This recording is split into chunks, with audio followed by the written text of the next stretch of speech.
Welcome to my first vegetable garden. Today I want to show you how to seed start and transplant the red Robinson daisy or chrysanthemums. And this is a beautiful perennial plant that has great red color. It's very hard to find flowers that have red color. I really like this one. I've been actually growing it for years.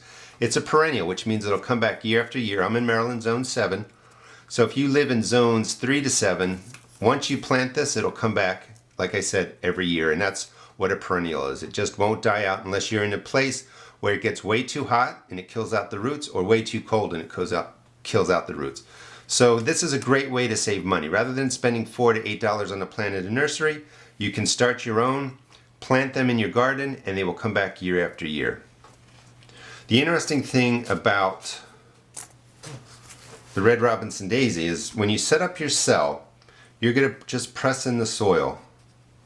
Make sure it's packed down nicely so that the seed doesn't fall down in there, because this seed doesn't want to get buried under any soil. You just take, and I recommend 2, 3, 4 seeds. You just drop the seeds in on top of the starting mix, and you're just going to press it in so that they have good contact, and you can scrape it up a little bit of soil on top is okay, but you're just pressing them into the top. They don't want to be buried a 1/4 inch deep or anything like that. And then when you water them, I always recommend water from the bottom. The water will absorb up, it'll moisten the top of the starting mix, it'll moisten the seeds, and germination will start. You want to start these seeds 8 to 10 weeks before they're ready to go out into your garden. They take a while to get going. These are seeds I started on January 26th. So today's March 3rd. So it's been about 5 weeks. So in 5 weeks you'll have your red Robinson daisies looking like this, and they're ready to go into cups. And when they go into cups, all I do is plant them into a styrofoam cup. You can use recycled containers. Make sure you poke holes in the bottom. So holes again, because you're going to bottom water in these foiled trays. So all I do, and you've seen this before for my other plants, is fill the cup up with starting mix. Don't pack it down. Like I recommend you pack the soil down in the starting cells, but in the transplant cups, just fill it up and then make a circle with your finger. Pick the plant that you want to come out, pinch it from the bottom, and pull it out. And you can see the roots aren't overly wound in the bottom. They're starting to fill in, but this is a good time, about 4 or 5 weeks, to transplant your red Robinson. The roots yeah, what do I want to say?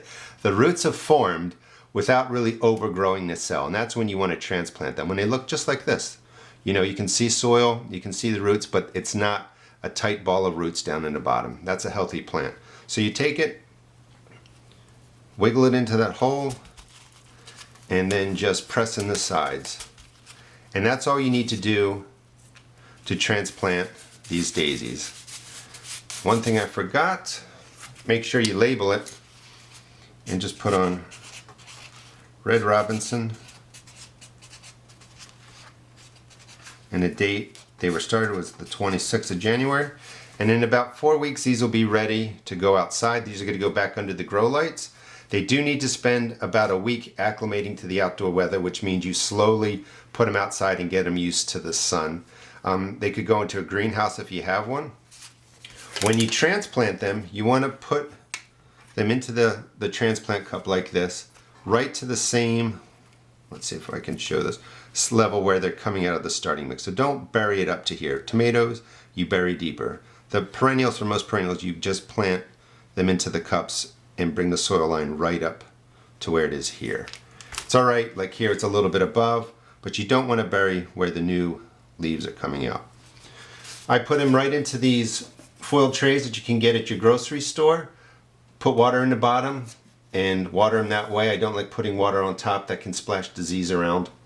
And that's all you need to do to get the red Robinson daisies growing in your house, and then get them into the garden. And this is a great way, again, to save a lot of money. Perennials easily cost $4 to $8 when you go to buy them at nurseries. For, again, $1.59 and some cost of the seed starting supplies, you can get yourself out of this pack probably, let's see, that was 6, This is still loaded. Probably 24 to 30 plants for your garden. Hope you enjoyed the video. Please check out my blog at www.therusticgarden.blogspot.com and also check out my YouTube videos. Thanks.